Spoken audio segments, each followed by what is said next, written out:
Hello everyone and welcome back to another book review. Today I am going to be reviewing Math 100 Ideas in 100 Words, a whistle-stop tour of key concepts. This is by Sam Hartburn, Ben Sparks, and Katie Steckles. So this is what the book looks like. It is quite colorful. Even the inside pages are pink, so quite a bit of color in here.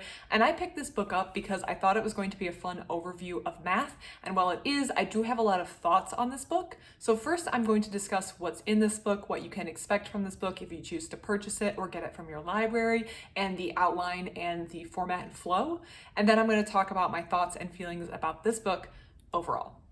So I think the concept of this book is quite succinctly described in the title, 100 Ideas in 100 Words. Math is, of course, a very broad and wide-ranging topic, so we're going to be going quite quick through these topics, and the 100 words constraint kind of keeps things contained.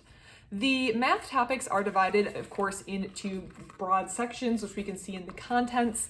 The five sections that are covered are numbers, algebra, geometry, applied maths, and then logic, probability and statistics, and then logic and proof. And so under each one of them, there's going to have different subcategories, and each of those are what counts towards the 100 ideas described in the cover. For example, under algebra, we have algebra, equations and inequalities, polynomials, Taylor series, and so on and so forth. So we do get our 100 ideas right here in the contents page. And when you start, you're going to quickly realize how this works. So we have the broad introduction page starting with the first broad topic, numbers here. Then we have number one. They're all labeled, so each of them you'll see the label and know what number you are on. So yeah, we'll start here. 40, Euler's formula and identity. And this is the number so you know what idea you're on. Along the side are some quick facts. We have why it matters, which is a brief description of how this is used.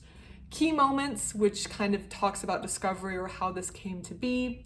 Which key moments sometimes also includes a section that has key thinkers instead.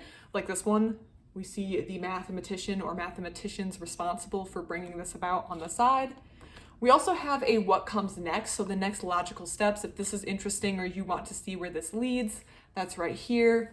And then see also, so these are related ideas with their page number, so you can reference the other pages in this book that have other related ideas. Then there's a brief introduction here with any sort of diagrams or formulas that need to be here. Occasionally there is a quote if there's relevant quotes from someone that the authors want to include. I can't find any flipping right through here, but occasionally there are quotes at the bottom. And then I believe the 100 words are these white boxes. So each one of these pages has a box called In 100 Words, which briefly summarizes all the other information on this page in this 100 word box. The way I wound up reading this book was reading everything else on the page first, and then reading the 100 words box. That just made the most sense to me, but I'm sure you could also start with the 100 words and then go out from there. I also liked, after reading all of this, returning to the what comes next idea to see how it could logically flow into something next. And so that is how I read this book. The first section is numbers, so as you can guess, it starts quite basic. The first topic covered is integers and counting, which for a book like this I would expect that's where we would start, integers, counting, something like that. And then it ended with the Millennium Prize problems, which I find that a lot of these overview books that are looking to cover a lot of topics in mathematics usually end with the Millennium Prize problems from the Clay Institute. So I felt like that was a natural flow through this book. Now, and one other thing about the setup, and this is going to flow into my thoughts on this book. So this setup to me feels very similar to two other books that I have read, reviews of which are on my channel, and that is 30-second math and 30-second numbers. Those, as you can probably tell, aim to discuss a topic in 30 seconds as opposed to this, which is in 100 words, but it feels very, very similar, and I had read both of those. Now, those books I did look up do not have the same authors as this book. However, the format is so similar, and if you read those books, you will feel the very similar format that I have to imagine either the publisher is the same. I did not check the publisher, and because I have I get these from the library, I don't have the book available immediately for me to view. it's either the same publisher or it was very heavily inspired. And I feel like the format works, so I understand why one publisher or one author would take that format and apply. It just felt very similar and too similar to be entirely disconnected. If those sound interesting to you, again, it's 30-Second Math and 30-Second Numbers, two different books that I have reviewed. So now let's talk about my thoughts on this book. I do think that format that I talked about is very, very good. Going through 100 topics gives a broad overview in math to a general reader. I personally did not find math very interesting until I got to college. And once I got to college, I felt like all the exciting bits of math had been kept from me in my K through 12 education. So when you have a book like this, you can briefly introduce a wide variety of topics that someone who didn't study math at the college level would likely not be exposed to. So I do think that it's a very good concept, and I like the way that these are usually executed. As mentioned, 30-Second Math and 30-Second Number are very similar, in my personal opinion, to this book. So I was expecting, when I saw the format of integers and numbers and counting, those first couple sections, I expected something very similar.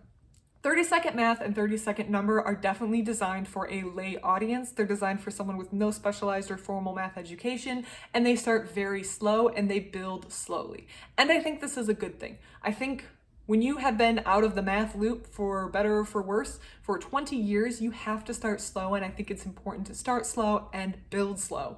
So I have no problem with the books building slowly from one topic to another. There's a lot of repetition, a lot of calling back, a lot of simple examples, and you're moving at quite a slow pace, which is perfect for someone just getting back into mathematics. These books I love reading, I love reviewing, I love recommending them to other people. But as mentioned before, I did study math at the college level. My bachelor's degree is in mathematics, which doesn't mean that these books have nothing for me or that I'm better than these books, but usually a lot of the topics in books like 30-Second Number and 30-Second Math, I am familiar with. They're topics I have encountered before, and even if it's a refresher or there's a new look or there's a new interesting way of presenting it, that's usually the most interesting part for me. It's not the content, because most of the content I have at least been exposed to before, which doesn't make it a bad book to read. It just means I've been exposed to it before. So after seeing the first couple pages of 100 ideas and 100 words for math, I was expecting something very similar, and this book, I have to say, moves fast. I do not want that to dissuade people from reading this book if they want to discover a lot of interesting topics.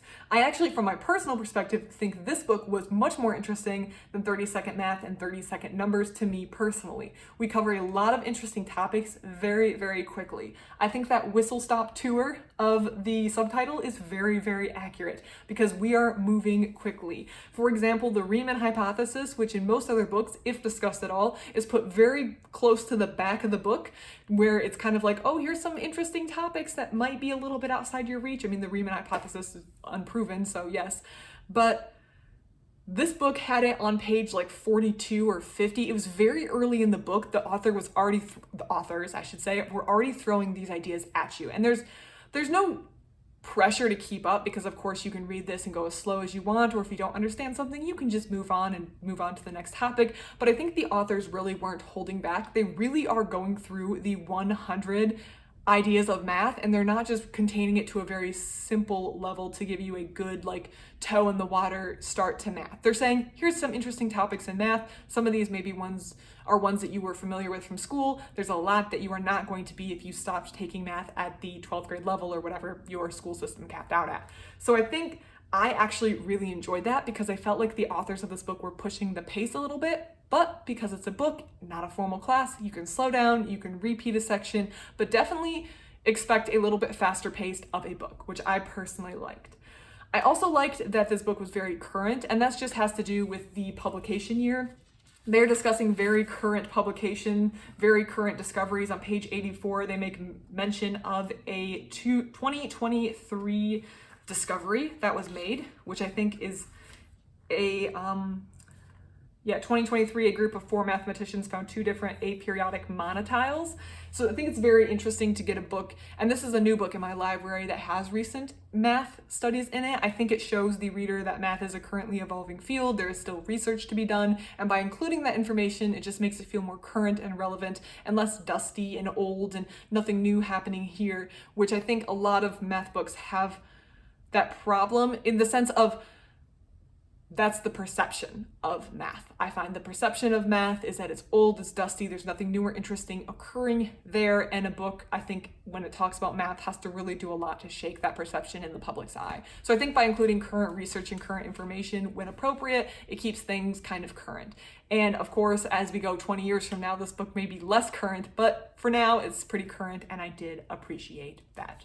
Overall, I think this is a fantastic book. If you're interested in exploring more concepts from math that maybe you didn't cover, especially if you never took math at a higher education level, this is a fantastic book. I think you can find a lot of interesting topics that may intrigue you. Of course, in 100 words or less, things are going to be moving quickly and you're not going to get to explore every topic fully or any topic fully, but anything in here that sounds interesting, you can find additional information online or in other books to complement what you read in here.